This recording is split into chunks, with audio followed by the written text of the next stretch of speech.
TMC सांसद महुआ मोइत्रा ने महाराष्ट्र में पूर्व सीएम अशोक चव्हाण के भाजपा में आने पर तंज कसा। सोशल मीडिया साइट एक्स पर महुआ मोइत्रा ने बीजेपी को घेरा। उन्होंने लिखा, भाजपा जिस तरह से नेताओं को ज्वाइन करा रही है जिन्हें कभी भ्रष्ट कहती थी, ऐसे ही वो एक दिन चाहेंगे कि मैं भी उनकी पार्टी का हिस्सा बन जाऊं। ये इनका गिरता हुआ स्तर है। बताते चले, महुआ मोइत्रा को बीते साल कैश के बदले संसद में सवाल पूछे जाने के आरोपों के कारण अपनी सांसदी गंवानी पड़ी थी। उन पर आरोप था कि उन्होंने कैश के एवज में गौतम अडानी से जुड़े सवाल पूछे थे। महुआ मोइत्रा ने सोशल मीडिया साइट एक्स पर लिखा, मुझे लगता है कि जब रामलला की कृपा से 2024 के चुनाव में 400 सीटें आ ही रही है, तो फिर भाजपा हर नेता को अपने पाले में लाने के लिए इतनी बेचैन क्यों है।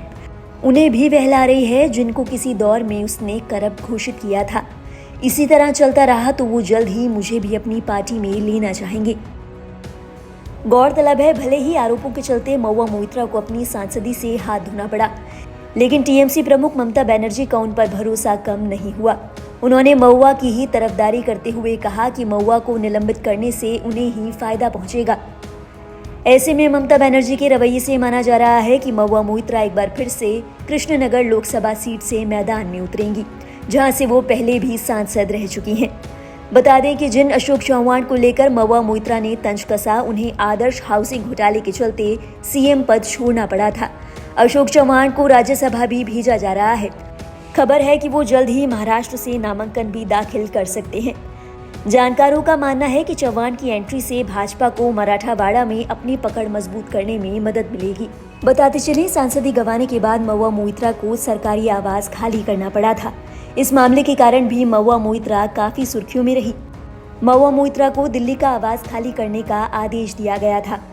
हालांकि किसी भी सांसद को सदस्यता जाने के बाद सरकारी आवास खाली करने के लिए 1 महीने का वक्त दिया जाता है, लेकिन महुआ मोइत्रा ने समय से पहले ही अपना बंगला खाली कर दिया।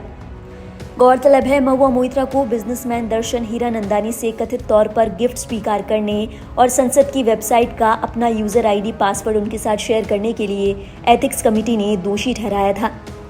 इसके बाद ये रिपोर्ट संसद में रखी गई थी, जहां से महुआ की संसद सदस्यता रद्द कर दी गई।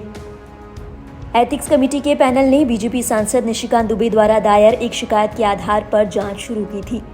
इस शिकायत में हीरानंदानी के इशारे पर अडानी समूह और प्रधानमंत्री नरेंद्र मोदी को निशाना बनाने के लिए लोकसभा में सवाल पूछने का आरोप लगाया गया था।